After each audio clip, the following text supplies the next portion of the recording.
এই ভিডিওটা আমি অনেক দিন থেকেই বানানো ভেবেছিলাম যে আমার স্টেথোস্কোপের কালেকশানটা তোমাদের একবার দেখাই। দেখো, অ্যাকচুয়ালি স্টেথোস্কোপ বলতে আমরা এটাই বুঝি যে what it can be only earned and not bought. তো মানে যদি কোনো তুমি যে কোনো ছোটোবেলা থেকে আমি একজন ডক্টর বলতে তার সাথে অ্যাসোসিয়েটেড কোনো মেডিকেল ইনস্ট্রুমেন্ট যদি বলো, ফার্স্ট যেটা আমাদের মাথায় সাথে একটা স্টেথোস্কোপ।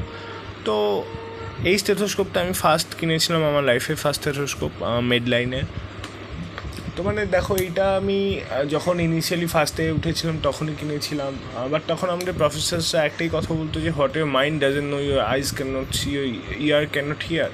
তো মানে যেমন যদি তুমি মারমার বোঝো মারমার কেন হয়, কোথায় পাবে, কীভাবে কী ক্যারেক্টার মারমার পাবে, কখন পাবে, যেমন mid diastolic, early systolic, etcetera etcetera, কোন এরিয়াটা অস্কালটেট করতে হবে, তাহলে তুমি বুঝতে পারবে। এই নয় কি তোমার কাছে লিটম্যান থাকলেই তুমি বুঝতে পারবে। তো আমি একটা তখন নর্মাল স্টেথোস্কোপ কিনেছিলাম, কিন্তু যে কোনো কারণে হোক আমার অ্যাকাউস্টিকটা মনে হয়েছিল খুব একটা ভালো নয়। তো তারপরে বাট স্টিল আমার লাইফের first stethoscope, so I always respect it. তো তারপরে আমি এটা কিনে আরসিএসপি, হ্যাঁ, এটা ফ্লিপকার্টে কিনেছিলাম। এটা একটু দামি ছিল এবং এই অ্যাকাউস্টিকটা যথেষ্ট ভালো, এবং আমি এখন প্র্যাকটিক্যালি সব এটাতেই ইউজ করি।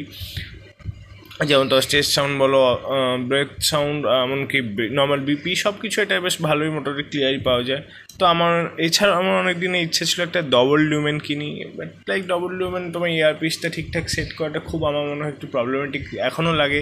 তো এই কারণে ডবল লিউমেনটা উঠেও গিয়েছে, মানে ডবল টিউবটা উঠেও গিয়েছিলো, কারণ তোমার ওই হ্যান্ডলিংটা খুব ডিফিকাল্ট এবং খুব ওয়েটটাও বেশি। তো তারপরে এইটা আমার কাছে লেটেস্ট অ্যাডিশন আমার কালেকশানে, এটা একটা প্রেপলাডাই কুইজ আমি প্রাইজ পেয়েছিলাম। তো এটা আমি অ্যাকোয়ার করেছি অ্যাকচুয়ালি। দেখো তুমি ওই কার্ডটা নেওয়া যেটা দেখতে পাচ্ছ, তো এটা ডক্টর মরপেনের। তো এটাই আমার স্টেথোস্কোপ কালেকশান। সবাই অনেক কিছু কালেকশান দেখায়, আমি তোমাদের স্টেথোস্কোপ কালেকশান দেখালাম। যারা জানো না, আমি থার্ড এমবিবিএস স্টুডেন্ট। আর এটাই বলবো, তোমরা ফার্স্টে উঠবে স্টেথোস্কোপ কিনবে। এখনই লিটম্যান কিনতে হবে এমন নয়, পরে যখন কার্ডিওলজিস্ট হবে দেখা যাবে, বা এমডিএমএসে দেখবে।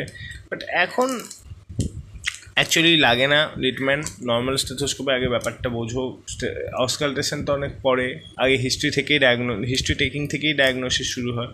তো আগে সেইটা রপ্ত করো, স্টেথোস্কোপ তো হয়ে যাবে। আমি তোমাদের এটাই বলছি, একটা স্টেথোস্কোপ কিনে নাও, কিনতে হবে। বিপি মেশিন যেটা স্পিগোম্যানোমিটার, এটাও কিনতে হবে।